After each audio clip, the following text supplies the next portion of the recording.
We just heard from House Speaker Mike Johnson about the potential for a government shutdown happening later tonight. Joining us right now to discuss it all is House Minority Leader Hakeem Jeffries. And, sir, thank you for being with us today. I'm not sure if you heard what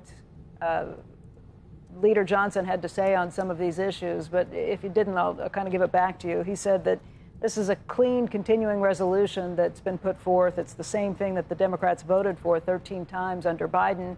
That this would keep the House open, you could continue, would keep the government open, you could continue to negotiate. And he said that this is being done for pure politics, for Chuck Schumer's backside, I think were his exact words on this. Would you care to respond to that, sir? Well, that's all a lie. It's not a clean, continuing resolution. In December of last year, Democrats and Republicans actually passed a bipartisan bill that was signed into law by President Joe Biden, and also had the blessing of then President-elect Donald Trump. That is the actual baseline of a bipartisan agreement. What the Republicans are attempting to continue at this point in time is a March partisan Republican spending bill that Democrats in the House of Representatives overwhelmingly rejected because we viewed it as an attack on veterans, an attack on child care, an attack on housing affordability, and an attack on the health care of the American people. It's not a bipartisan spending agreement. It was a Trump partisan spending agreement. And we've been very clear as Democrats that we are ready, willing, and able to try to find a bipartisan path forward to reach a spending agreement that actually meets the needs of the American people in terms of their health, their safety, and their economic well-being, particularly in an environment where the cost of living in this country is already too high, America is too expensive, and Republicans haven't lowered costs. Costs are increasing. But we will not support a partisan Republican spending bill that continues to gut the health care of the American people. He said on the health care front that there is room for negotiation with the ACA, but he said that that deadline is not until December 31st, when the existing tax benefits would fall off. He says that that should be negotiated separately and that they won't do it while there's a shutdown of the government. He also went on to say that this is in writing and from the Democrats, that they want health care for illegal immigrants to be part of this. They want to gut $50 billion that was included in the big, beautiful bill for rural hospitals, and that they want money there for corporate public broadcasting as part of this, too. The one big, ugly bill represented the largest attack on Medicaid in American history, the largest cut ever. Hospitals, nursing homes, community-based health clinics are closing all across America as a result, including in rural parts of the country. That one big ugly bill actually stole food from the mouths of hungry children and seniors and veterans. And all of this was done so that Republicans could reward their billionaire donors with massive tax breaks and in the process skyrocket the deficit by north of $3 trillion. It was entirely irresponsible. It hurts everyday Americans who we should be standing up for in order to reward the wealthiest people amongst us. That's not an acceptable thing. And that's the climate and the environment that we're walking into. That said, we, of course, are willing to try to find that bipartisan common ground. But the urgency as it relates to the Affordable Care Act tax credits relates to the fact that beginning tomorrow, notices are going to go out to tens of millions of Americans, and it's going to be clear to them that their premiums, copays, and deductibles are about to skyrocket, thousands of dollars in additional expense in an environment where life is already too expensive for the overwhelming majority of the American people. Is it true that you want to restore American taxpayer benefits to illegal immigrants? Of course not. And thank you for asking that question, because this is also an outright lie. Federal law prohibits the use of taxpayer dollars to provide medical coverage to undocumented individuals. That's the law. And there is nothing in anything that we have proposed that is trying to change that law. We are fighting for the health care of the American people, fighting to deal with the Republican health care crisis, which included the largest cut to Medicaid in American history, It includes the fact that Republicans have refused to extend the Affordable Care Act tax credits time and time again, putting in jeopardy the health care of tens of millions of Americans. It's the fact that Medicare is going to face a $536 billion cut at the end of this year if Congress doesn't act because of what Republicans did in the One Big Ugly Bill. Our fight relates to the fact that hospitals and nursing homes and community-based health clinics are closing. No one in America, the wealthiest country in the history of the world, this great country of ours, should die because they can't find a bed or a room at a hospital because their hospital has closed as a result of what has happened with this Republican health care crisis. And on top of all of that, we see that Republicans have actually launched an assault on medical research in the United States of America in the Republican appropriations bill that is part of this process. Minority Leader, let me just ask you, I'm going back and just looking at this. I think the questions about illegal immigrants getting these benefits go back to a term that's in your proposal that you've put forth that says legally present immigrants are eligible for all of these subsidies. And there's a big question about what lawfully present means. Does that refer to people who are here under the Deferred Action for Childhood Arrivals programs? I guess there's different descriptions of what people see. What does that mean to you, a lawful preference? Would it refer to DACA? We had a meeting with the President of the United States yesterday and made clear, we're not trying to change current law. We are fighting to protect the health care of the American people. In rural America, in suburban America, in urban America, in small town America, in the heartland of America, in black and brown communities all across America. That's what we're doing. That's what this fight is about. Mike Johnson, but we have a very positive, forward-looking, communicative relationship, but he's been making the point that health care is an extraneous issue. No, health care is not an extraneous issue. It is a central issue to the quality of life of the American people. We don't want to shut the government down. That's not our approach.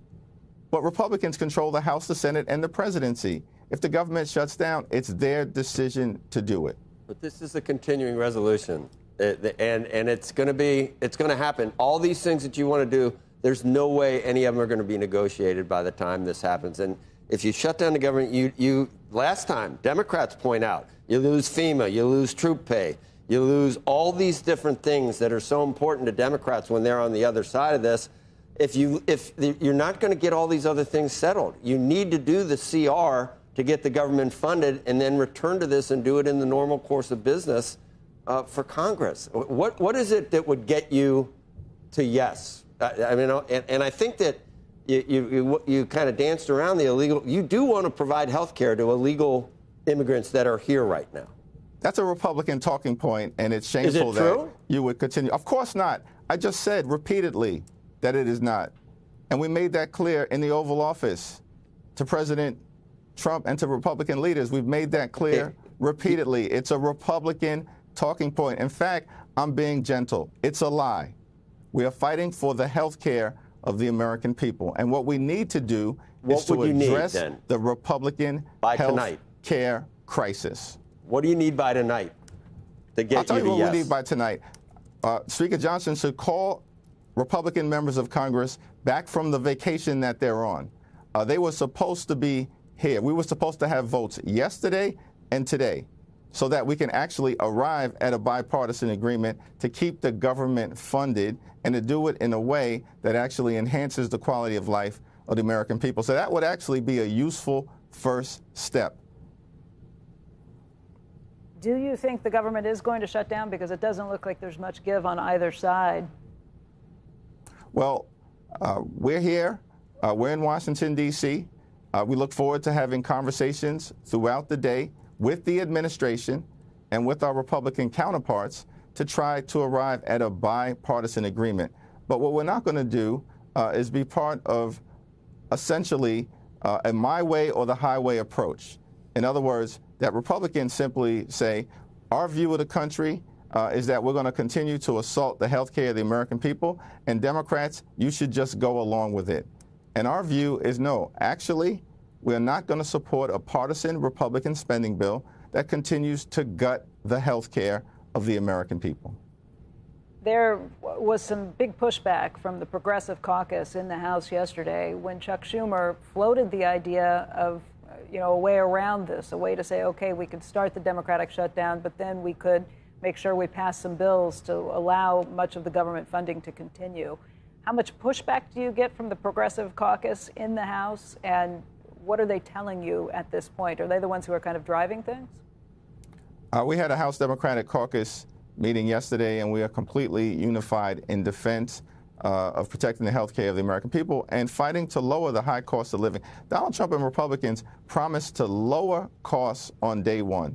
But costs aren't going down, they're going up. The Trump tariffs are adding thousands of dollars in additional expense to everyday Americans. Electricity bills are going up. Housing costs continue to go up. Grocery bills are going up. And of course, health care premiums, copays, and deductibles are about to skyrocket. Millions of Americans in this country actually are going to confront medical bankruptcy. Our view is that is not acceptable.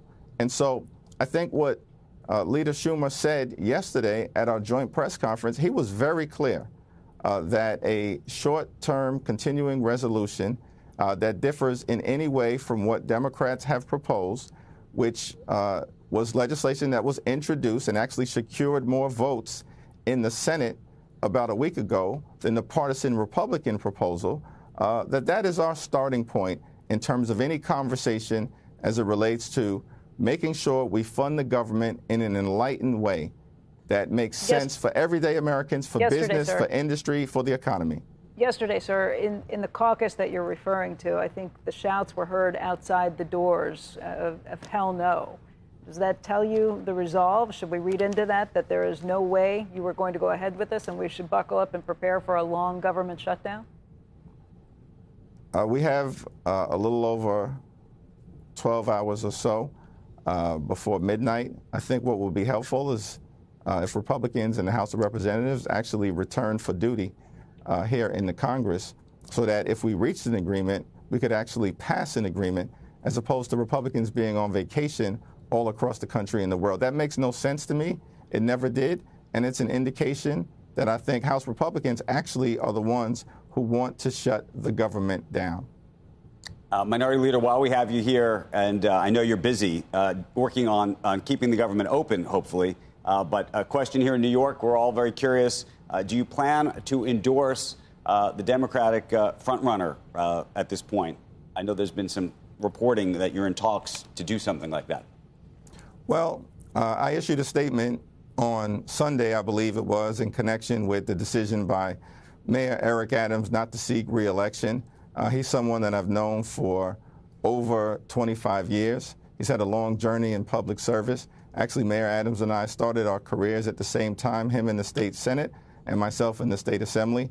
And I respect his contributions to the city of New York, his contributions as mayor, and of course before that as state senator, and perhaps even most importantly, as someone who wore the uniform to protect and serve. I also indicated in that statement that I'm focused right now, laser-like, on avoiding a government shutdown and making sure we address the Republican health care crisis, and that I would have more to say about the mayor's race and the remaining candidates sometime soon. Okay, well, come on back, and hopefully we'll get a chance to talk about that as well. We wish you luck over the next 12 hours, and we can all, cross our fingers. Thank you. Thanks.